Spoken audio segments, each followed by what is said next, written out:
Okay, so as I said, we'd like to welcome you to this webinar and let you know that all webinar participants will receive a certificate of attendance that will go out in the email tomorrow around 3 o'clock Eastern Standard Time. And also all the materials that will be shared during this webinar will be posted to our website as well. Also, these same materials and resources will be on our Adult Educators repository, which you can see the link right there. It's located at www.coab.org /Adult Educators Resources. And I'll put that in the chat box as well. I also just wanted to remind you that we have some upcoming conferences. We have our virtual conference, October 26th to 27th, and our national conference, March 25th through the 28th. And we'd love to have you join us for those as well. For those of you who may not have seen the email, we just launched in a national public awareness campaign in partnership with the State Directors of Adult Education. And it's an Educate and Elevate Adult Education, an investment in America's future. I would just like to encourage everybody, if you received that email, you'll want to go online and check out the website and also join us for our first webinar, which is on June 29th at 2 Eastern Standard Time. This is really a public awareness campaign which is geared to bring everybody together to coalesce around the fact that we all need to educate and elevate our legislators and members of Congress so that they're aware of how important adult education is. Now it's my great pleasure to introduce you to our presenter for today. Her name is Sarah Goldammer, and as you can see, she has an excellent bio. She's with the Illinois Community College Board Service Center Network, where she designs and develops and implements training for the Illinois adult education. She is a certified trainer for the Special Learning Needs Institute and trains individuals throughout the state. She also has spearheaded the creation of statewide contextualized curricula for healthcare, for manufacturing, and for TDL, and the piloting of this project. She has also served as part of the professional development team for the Accelerating Opportunity Initiative and has been involved in adult education for over 17 years, teaching and training for more than 30 years. I've also met Sarah. She helped us at our national conference in 2010 when we were in Chicago, Illinois. And she was just terrific to work with, very knowledgeable, and I know that you'll be really pleased with this webinar. So without further ado, I'd like to introduce you to Sarah Goldammer. Sarah? Thank you, Sharon. I appreciate it. Let's see if I can get my screen up here.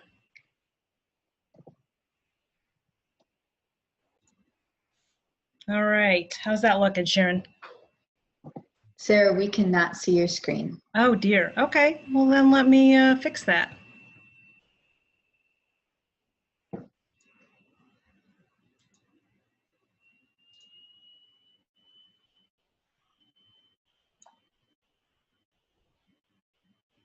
Perfect. Yes, we can see it now. I love when technology works. Okay, beautiful. Welcome, everybody. I'm happy to be with you here today to share this very important topic of self-advocacy. How do we help our students stick up for themselves? As Sharon mentioned, I'm with the Southern Illinois Professional Development Center. That's part of the Illinois Community College Board Service Center Network. And just to kind of know where this topic came from, my background's in special education, as she mentioned, and I've been working for a long time with transitioning adult education students in our state. And so self-advocacy just shows over and over again how important that is. And today I'm going to try and straddle the fence. I'm going to share some information with you and some resources with you, helping students with disabilities to advocate for themselves. But then on a broader sense, I'm also going to share, because all of our students and ourselves need to make sure that we can advocate for ourselves, that we can stick up for ourselves. So I'll try to be very clear when I'm talking about specifically individuals with learning disabilities or other disabilities, and then when I'm talking about everybody in general. And there is a place to ask questions. I'll probably wait kind of towards the end for that. Sharon, I am going to tell you that that little part is not showing up for me. So if there's a question that you feel like I need to address right away, please feel free to interrupt me. Otherwise, I'll just kind of keep those to the end. I also want to mention that though I have a number of resources and handouts, and I always like when people give me materials, so I'm going to try and do that for you. So I'll let you know what all is available for you.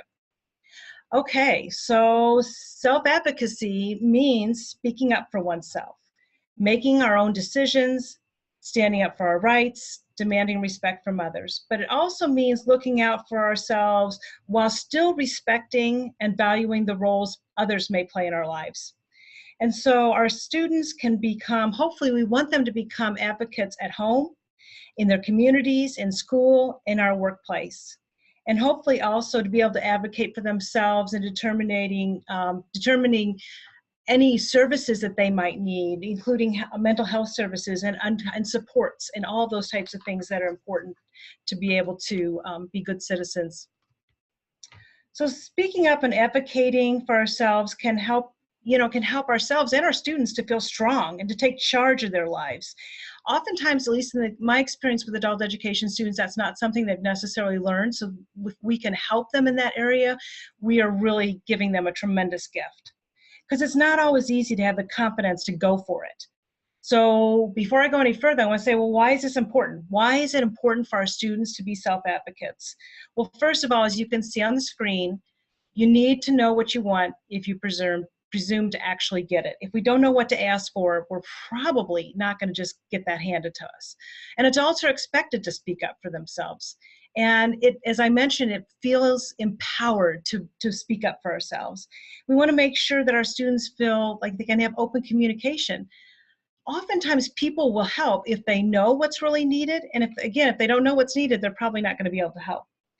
And being able to make good decisions, weighing the pros and cons, being able to negotiate for what our students want. Those are all great life skills. I love to throw in some funnies, and here's the first one of several for today. And you can see on your screen that if you're undecided, it doesn't look like he's headed in a good direction if he's undecided. So we want to make sure that our students know where they want to go, know how to ask for it. So now I'm going to talk about specifically students with disabilities, and I'll circle back with everybody. But I think it's also important, before we go any further, to talk about why our students might choose in certain places in their life not to advocate. And so, our students decide not to disclose that they have some type of a disability. So it might sound good, but sometimes our students don't want to disclose. So let's think about why for a moment. Disclosure, even the word kind of sounds dirty. It's like revealing something that's shameful. Having a non-visible disability, however, is not a bad secret, but the person has the power to decide when and how to communicate or how to disclose it to future employers or even in the world of education. So a non-visible disability might be a learning disability. It could also be a hearing loss. I had a roommate in college that had full hearing loss in one ear, but heard perfectly well in the other ear. So most of the time that wasn't an issue, but sometimes it was. Someone that's on the autism spectrum, all possibilities for a non-visible disability. So in a study done at Cornell University School of Industrial and Labor Relations in 2011, nearly 75% of the respondents indicated that the risk of being fired or not hired would influence a decision not to disclose a disability. There were also concerns regarding disclosure limiting opportunities for advancement.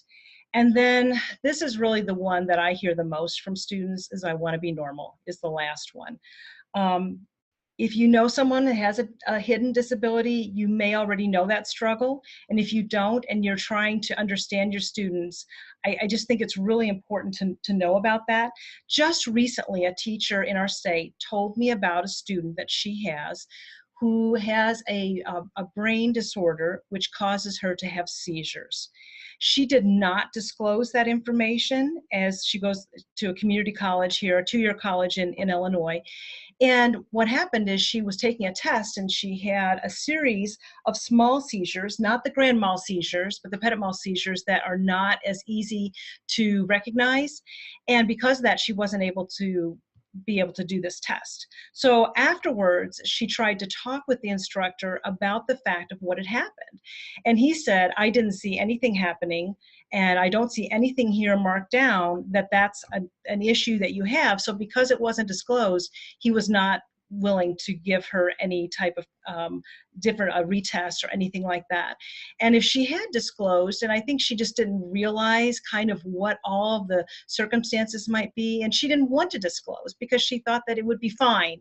But because of that, at that point, even if she went and she was registered with Disability Services, but they could only go forward from that point on with any type of seizures in the classroom. So I just kind of give that as an illustration of sometimes people don't want to, but we need to be sensitive to that. Okay, so what are characteristics of good self-advocates? And now I'm kind of going to, it could be anyone, okay? It could be anyone with disability or any of our students. And these items on the screen come from a transitions checklist, which is one of the resources that you have. And so it's focused mainly on those. It does focus a lot on people with disabilities, but also could be used for all of our students. So speaking of individuals, so let me back up. Let me go through these real quickly. I know you can read them, but we want to make sure our students have good decision-making skills, that they can accept their consequences of their decisions. They have a knowledge of their rights and responsibilities, and they know, in the case of those with disabilities, what their own accommodation needs are. They have a knowledge of general laws, and that this is the really important one, that they properly request reasonable accommodations. We're going to spend a little bit of time on that as we go along. But first, let's go and take a little bit broader look at self-advocacy in general terms.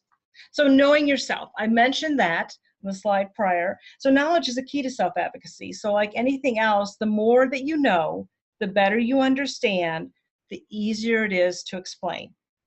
So we can help our students how they learn best. We can help them understand their strengths and their challenges may include specific disabilities or may include, all of us have challenges. So another resource that's available for you is an article by Nancy Suzanne James called Self-Advocacy.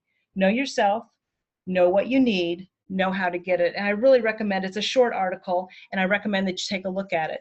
And the author lists several assessments for self, and these are helpful, and you see those on the screen: aptitude test, achievement test, test of memory, and test of phonological processing. She focused mainly on accommodations and post-secondary, which is very valuable. But again, we're going to focus a little more broadly for the purpose of this session, and we're going to look at daily life and work and school. I mentioned decision-making skills, so let me talk about that for just a minute. And I will put in one more plug that there is a handout on types of decision-making. And I don't think I mentioned that some of my handouts come from NCTN, the National College Transition Network. They're integrating career awareness into the classroom. And I love, it's a free downloadable, all the lesson plans are free. So that's a beautiful thing. We educators, we love free. So you may know, as you're thinking about decision making, I want you to think about, do you know someone who's paralyzed by the thought of making decisions? And many of those fine folks are perfectionists, so the thought of possibly screwing up their decisions and everything not going exactly right makes them inadvertently decide not to decide. So for many of our adult education students who seem to have difficulty making decisions, the cause was that they simply had little practice and they don't really know how to make good decisions. So we want to help them with that. We want to model for them how you go through a decision-making process and kind of what works for them. So some of the factors that might influence decision-making is maybe it wasn't modeled as you were growing up. Maybe they haven't had good experiences in their past decision-making opportunities. If you've had good experiences, then you have confidence. And it's like, okay, I can do this. But we need to create opportunities for our students to choose, make decisions, and have some success. Do you like making decisions? Some people are just those go for it kind of folks, and others not so much. So, it's part of the personality thing. Were you allowed to make decisions in your past? Some of our students come to us and they really, maybe someone has always made the decisions for them. And so they really haven't had any experience. And this last one I think is important too, because I've had a lot of students who don't really feel like they deserve positive outcomes. And so that makes a big difference. If you think, oh, well, it doesn't matter anyway, I'm not going to have success, that really changes how you're going to view decision making. Some of our students see themselves as pinballs in the great pinball machine of life. They just kind of get pushed around by the flippers. And I've always tried to tell students through the years that, hey, life is like driving. You take the wheel, you get to go right, you get to go left, you always get to go where you want to go, but you have a point of control. So we want to help our students to understand that, not the pinball effect. Okay, I've been talking for a while, so it's time for another funny. Feelings of inadequacy, directionless. It's a classic case. You need goals. So we need to help our students as well in their decision-making skills, which part of that is knowing what they want. What are their goals? Another great resource I want to mention for you is a book by David A. Welch, Decisions, the Art of Effective Decision-Making. And he lists in there strategies for decision making, and there's more than just these three. So if you're looking at the screen going, okay, this looks simplistic, there's more than that in there. But identify the goal, know what you want, choose the options, and then choose from among the options. And that may sound very basic, but it is a very good start in helping our students make good decisions. You can see how first you have to know yourself, then be clear about what the goal is, and then after that, the decision-making option is much clearer. And of course, a big part of effective decision-making is actually implementing your decisions. I've had students who've gone through those parts, but then, hitting the ground running, implementing decisions is maybe a part where they fall down. So communication of what and why we're doing and how we're doing is also key. So we could do a whole nother session on decision-making, but that's just a little brief thought about if we don't know what our goals are, if we don't know how to make decisions, we're not going to be able to stick up for ourselves. So that part needs to be foundational. Okay, so another part is knowledge of rights and responsibilities. Helping our students realize what's reasonable to ask for. I've had students on either end of the spectrum, the ones that don't want to ask for anything, and then some that think they deserve everything. And so somewhere in the middle, what's reasonable, and don't ask for what you don't need. I've had students say, yeah, just sign me up for everything. Well, and I'm going to talk about a little bit working for those students who are going on to post-secondary, and there's a disabilities coordinator to work with at your community college or your technical colleges or wherever they're going. There's a whole strategy of how to approach those disability coordinators. And part of it is don't just ask for everything. Know what you need, and then do your part. You're going to work hard and be willing to compromise. Sometimes they might say to a student, well, I don't have this, but I could give you that. So if a student can understand what works for him or her and being able to compromise, that makes a huge difference. And then practicing in class. If you have a student that's going to ask for accommodation, they need to practice that accommodation so that they know how to use it as well. And I have a little lesson plan to support this one. It's another one of the resources, and it's a lesson plan that's called Spend a Day in My Shoes, Exploring the Role of Perspective in Narrative. And so I like the thought of helping students understand perspective. That first item there, what's reasonable to ask for? If our students can understand other people's perspective, then that one makes sense for them. If they can't, then that's a more difficult. So this is a cool way of taking a high school equivalency kind of activity, understanding a narrative, but then using it to teach a life skill and a self-advocacy skill. So I want to mention that. That is there for you. And there's a lot of options there for teaching the lower level learners as well, because self-advocacy is something that we can teach at all levels. Okay, time for another funny. So all I ask for is an unfair advantage. And hopefully you see the irony of that, because our students are not asking for an unfair advantage. They are asking for a level playing field. And that's what an accommodation, if they're asking for some type of accommodation, whether that be a note taker, whether that be larger font, or extra time, that is not unfair accommodation. It is a leveling of playing field. So I think we have time, and I've been talking for long enough, so I want to do a little activity with you. So take a piece of paper. Hopefully you have a piece of paper in front of you. If you don't, then just imagine this, okay? If you have a piece of paper, and then I want you to pick up a pencil or a pen, because this is a writing test. And what I want you to do is I'm going to ask you to write the digits from 1 to 20. So you're going to write 1, comma 2, comma 3, comma 4, and so on until you get to 20. Okay, so I think that's pretty self-explanatory. And oh, wait a second. I want you to take your pen or pencil and I want you to put it on your table or your desk. And then I want you to pick it up with the other hand. Oh man, that's going to be so much harder. Okay, now, hopefully you're ready.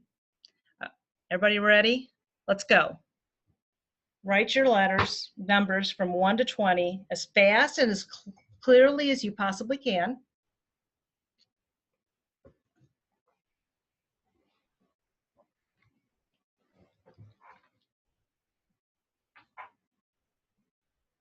Okay, stop. All right. Now, I'm thinking that probably most of you didn't get to 20. But I'm also thinking that probably you all could do this. Even if you're not very ambidextrous and you were writing with your left hand and you're usually right-handed or vice versa, you could do this. And what you would have needed in order to complete is some extra time. Also, I kept talking to you, which I don't know about you, but that always makes me a little bit irritated when someone keeps talking to me when they gave me a project. So maybe if I'd been quiet and given you a better atmosphere to be in, you could have done this. I like this little activity. I've done it with hundreds of people over the years. I do it with instructors who think that giving someone with a disability an accommodation is giving them an unfair advantage. Just showing them that, hey, no, if you are not able to do it if you're just given a little bit extra time, you can accomplish this. So there you go. Let me see. Don't see any questions. So marvelous. I hope that you can share that little idea with others to show them about accommodations. Okay, so let's talk about, again, those who do have a disability, if they are going to ask for accommodation, for instance, in post-secondary or possibly in employment. What is their responsibility? Because it's really important that we share this with students and prepare them for post-secondary. This slide comes from Nancy Payne, who was a wonderful advocate in the field, an educator in the field for learning disabilities, and Aunt Nancy passed away last year. But this was some of her information from the LDA conference in 2011. So our students need to present and request and documentation. They need to request it, and they need to present that documentation. It is their responsibility. Oftentimes our students think, especially if they've been used to someone helping them along, it is their responsibility and they need to have that. And that's true also in adult education, that the responsibility is still on the student to bring that documentation. They need to follow the protocol set by post-secondary or training environment and or the employer. And so again, you don't come in and say, hey, I got this and you just need to give me everything and I get to do whatever I want. No. So you need to choose and agree to reasonable alternatives as presented and appropriate. Maybe they aren't going to get a note taker, but they will be able to record the lectures. That might be an example of maybe a different accommodation. Use the approved tools and accommodations. Assist in making suggestions and providing information. And I think that's really important because, again, if I know what's going on with me, if I know what works for me, and I can talk about it and communicate it, think about how much more effective I can be and how much more empowered I'm going to be if I can sit down with someone and say, this is what's really going to help me to be effective, to be successful. And not using the disability as an excuse, but finding what you need to succeed. So oftentimes that's more or less from post-secondary. Potential employers require a lot less. And this is what I tell students, and this is not only I tell them, but we practice and role play this, because with employers, oftentimes they will be very willing to accommodate an employee if they understand what's in it for them. And that's where it comes back to that perspective part. And that's where my experiences sitting down with employers for probably the last 7-8 years in Illinois, talking about how can we get our students to work. Employers all across our state, and I'm pretty sure all across the country, pretty much say the same thing.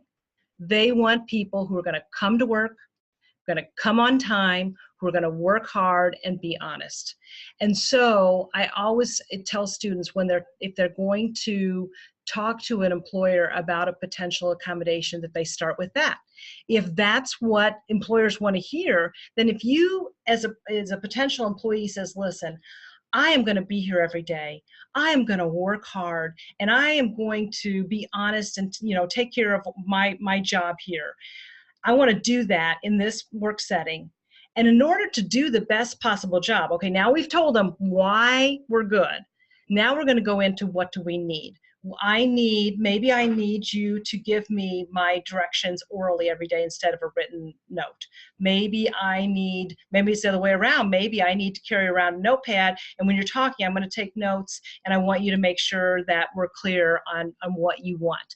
So, if you can tell an employer, and that's true of knowing your instructors too, for our students, if they can communicate, I'm going to be here in class, I'm going to be sitting in the front row, I'm going to be working hard, and this is what I need to be effective, because I want to do the best job that I can. How different is that than, hey, I need a bunch of stuff.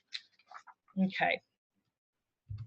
So accommodations, let's kind of think about what accommodations are.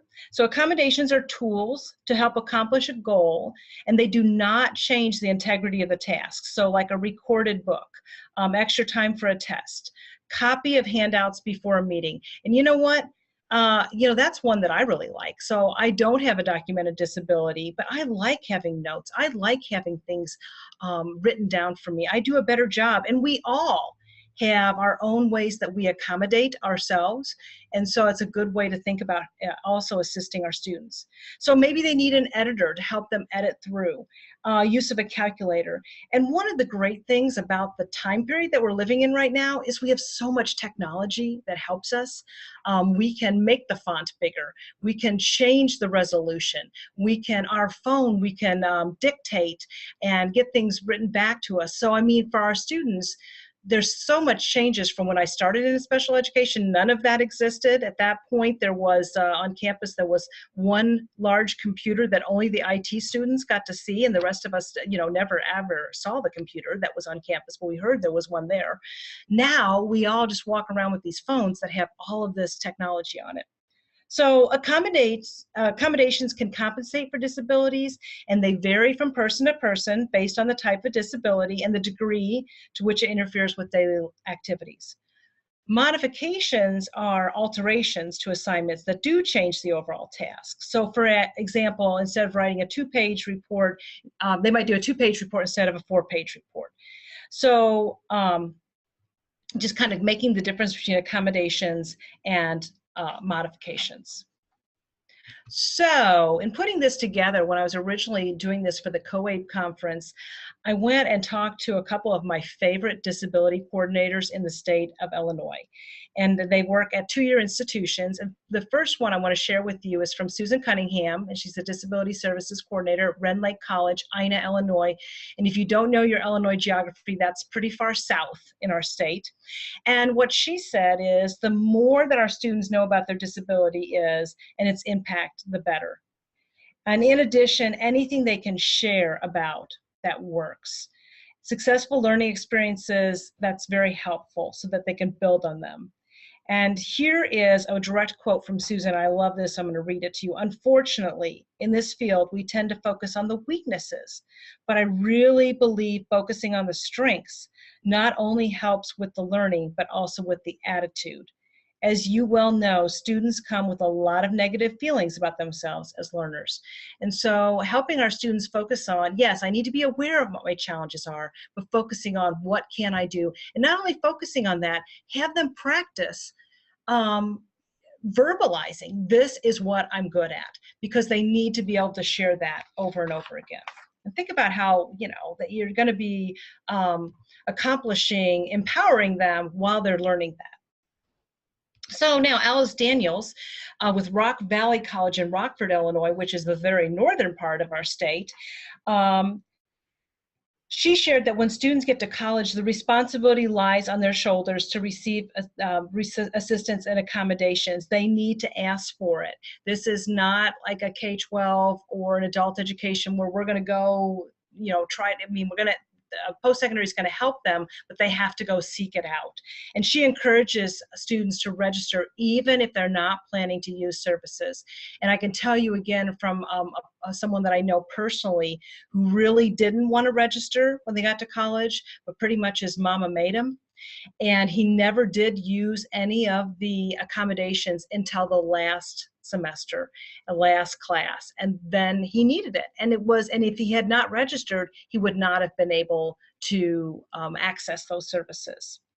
And lastly, Alice shares with us to tell students to get to know their teachers and to ask for help. That whole little role play that I went through before about employers and saying, this is what I'm good, I'm going to be here. Do that with their teachers as well. Help their teachers to know who they are. That goes back to an earlier slide where people oftentimes want to help, but they need to know what is needed. So it's really important that students know the responsibility lies squarely on their lap to request accommodations and to make sure that they get them. Okay, let's talk just a little bit about a couple of possibilities of accommodations. And some of these are things that they would need to request, but then some of these are things that, again, they might be accommodating themselves. So for instance, if you're someplace where you need consistent attendance, and maybe that's not going to work with doctor's appointments or medications or treatments or that type of thing, is finding a class, or maybe it's offered more than once so that there's flexible time, the instructor who's willing to let them make up their time, maybe a later start time. So finding some flexibility there. Sometimes we have students that have disabilities where they have difficulty dealing with change. So open communication, making sure that their supervisor, their teacher, maybe they have a mentor who helps them talk through what's going to happen, how's this all going to go down, and then if there is a change, someone who can help them kind of work through that. Maybe someone has trouble interacting with others. Again, there's that mentor, team leader, someone who can be by them, that makes them feel comfortable in that situation, and kind of a buddy kind of thing. Time management. Time management, man, I got to tell you, I just think, again, living in this world, we have so many tools. I love setting reminders for myself. I feel like I have a personal assistant in my phone who reminds me at 2:30 this afternoon I need to do X. Or, at 7 o'clock tonight, I need to do whatever. I do laugh though, because my Fitbit wants to keep reminding me when to go to bed. I do not need a reminder of when to go to bed, but apparently that's the thing that some people need. But anyway, a calendar, giving us a schedule, having our goals in front of us are all ways that help with time management. Continue on this theme, a lot of individuals have trouble with organizing information. So again, on our phones, doing a to-do list, those kinds of things, having that assistant, maybe a buddy, dividing the tasks out. A lot of our students have trouble handling stress. I'm a big fan of helping students understand how to break up tasks. How can I make them into small pieces so that it's manageable? Giving lots of positive reinforcement. Again, that support person, you see that communication and support keeps coming up a lot because it's really helpful. Concentration, maybe they need a quiet location, maybe they need a space enclosure, maybe they need a headset with some white noise. Now here I want to make this point because I've had students before with a disability who think that they should be accommodated in every setting. Not every job or every setting works for every individual. There may not be a goodness of fit. So, for instance, if you have a student who really requires that quiet time and they want a job that is on a loud manufacturing plant floor. And for safety reasons, they have to be able to hear what's going on. That's not a good fit for them. That's okay. There's lots of other things that might be a good fit, but I think it's helpful to help our students realize what works for you. What is a good area for you to work in? Okay. One of the other things I mentioned as we go further is knowledge of general laws. There is a handout, two handouts that are from NCTN. One's Discrimination and Equal Rights Protection, which talks about different laws that protects individuals with disabilities. And in this case, you can see what's on the screen. It protects everybody.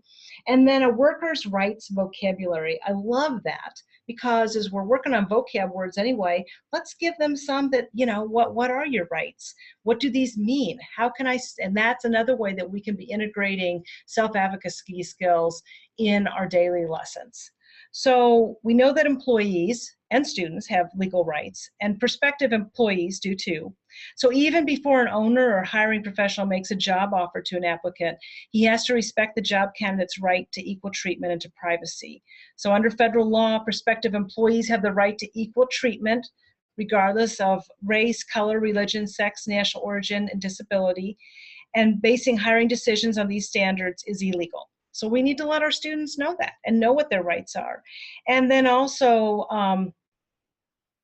you know, if they use some type of a standard that does not, it's not part of the job requirements, that also is illegal. So like a strength test that excludes women that maybe are not as strong or people that are not as large. If it isn't relevant to a job, that would not make sense. So for instance, if I'm going to deliver large packages or work at my local garden store and I have to carry concrete planters, then a strength test makes sense. But if I'm going to be sitting at a desk, a strength test doesn't make sense. Okay, so we got a couple of handouts there, those workers' rights vocabulary and the laws. And speaking of laws, let me just mention there are a number of laws that protect us as United States citizens. There's Section 504, the Rehabilitation Act of 1973. You may have some students who come in with 504 plans. The K-12 system is using that more now. So the cool thing about getting those plans is someone's already done some of the background work and some of the testing. So it gives you some ideas of things that you can use in the classroom to help them. Then that's a civil rights law. There's the IDEA, the Individuals with Disability Education Act, and that's what our K-12 system is under. That's an education act. If any of you have been around special ed as long as I have, you learned about PL 94-142. That was a groundbreaking legislation where kids were finally educated in the public schools. So the ADA, you see last there, another civil rights law is what adult ed is under. It's the Americans with Disability Act of 1990, then amended in 2008, and it guarantees equal access and equal opportunities to individuals with physical and or hidden disabilities that significantly interfere with one or more major life activities, communicating, reading, physical movement, etc.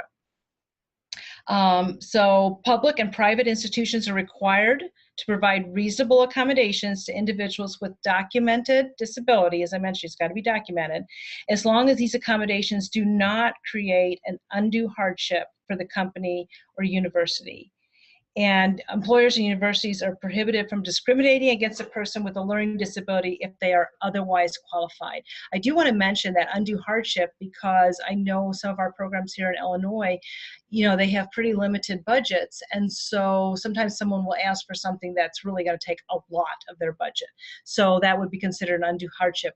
I will mention also, if we have a number of adult education programs in the state that are housed within community colleges or tier colleges. The law looks at them as part of that larger entity.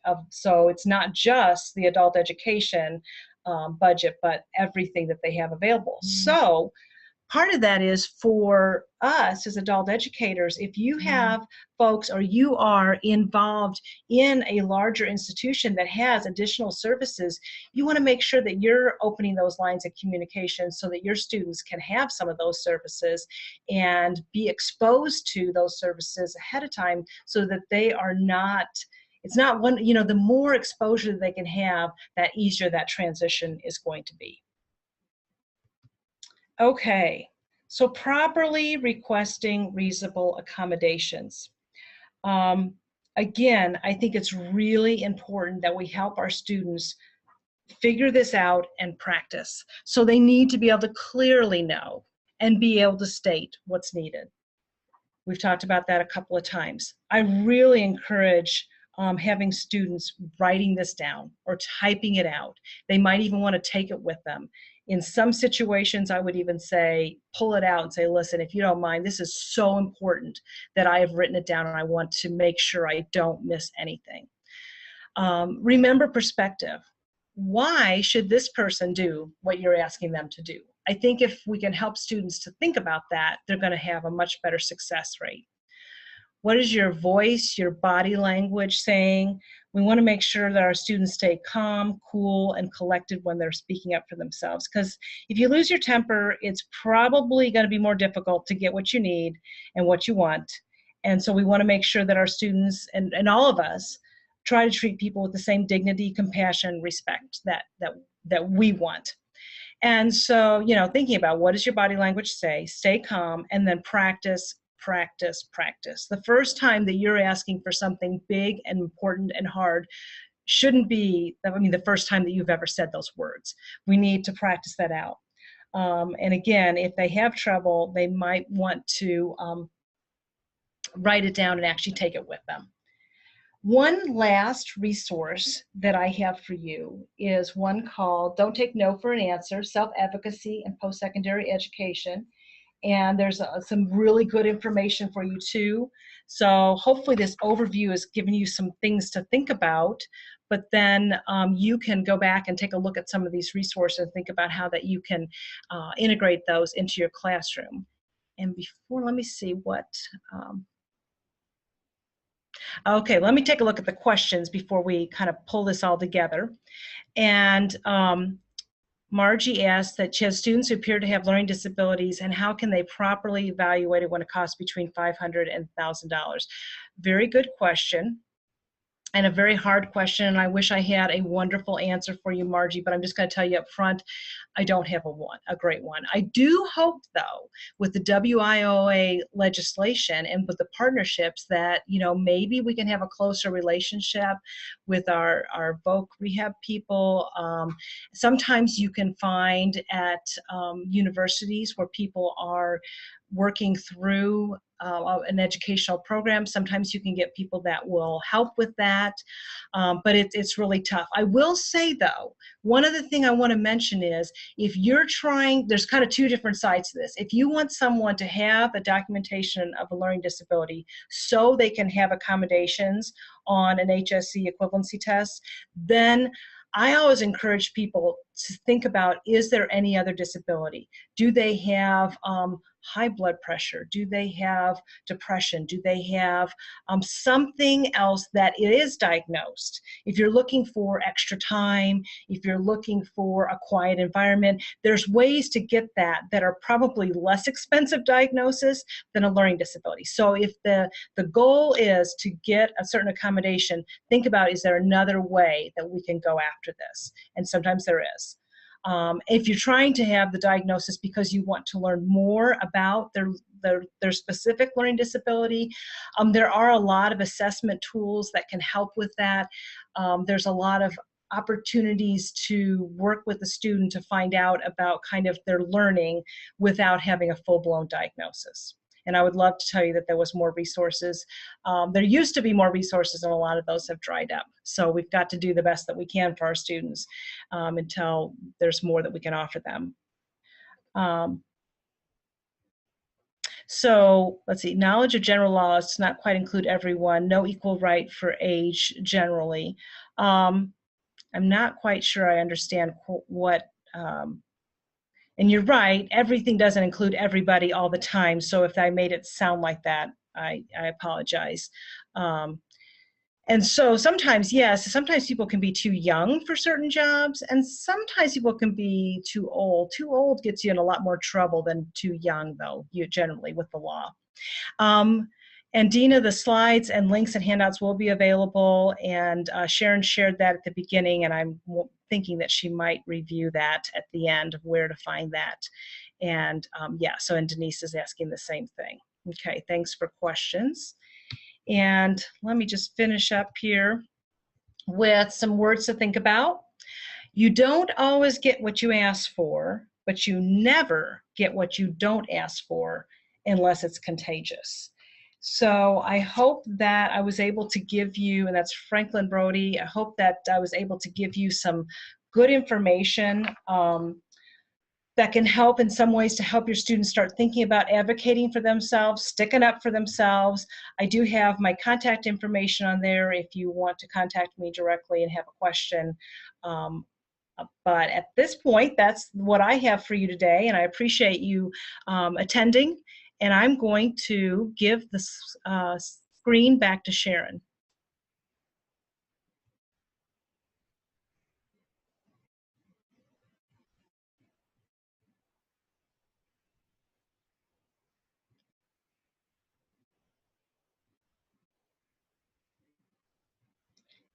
If Sharon doesn't have anything to share, I might be forced to sing, which would not be good for any of us.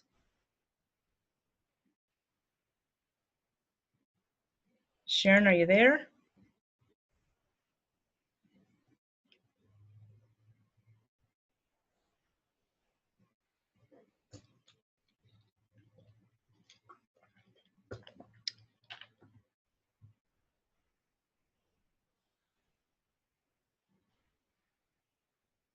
I will mention one of the things that Sharon told us earlier was that there is a repository on the COABE website where there is lots of great resources and information. I believe that's where this will be shared. And I see Sharon's.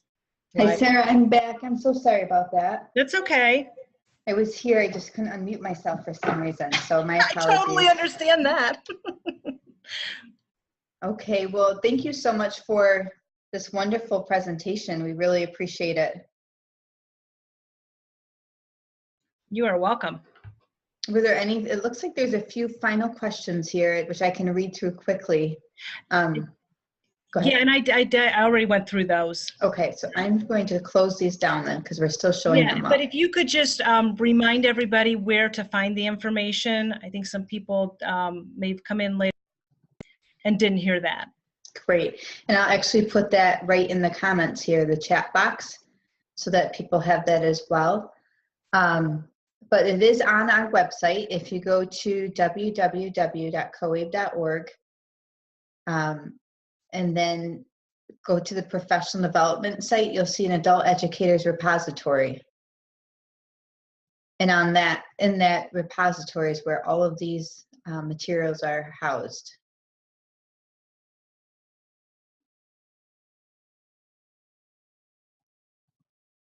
So I'm putting it in right now.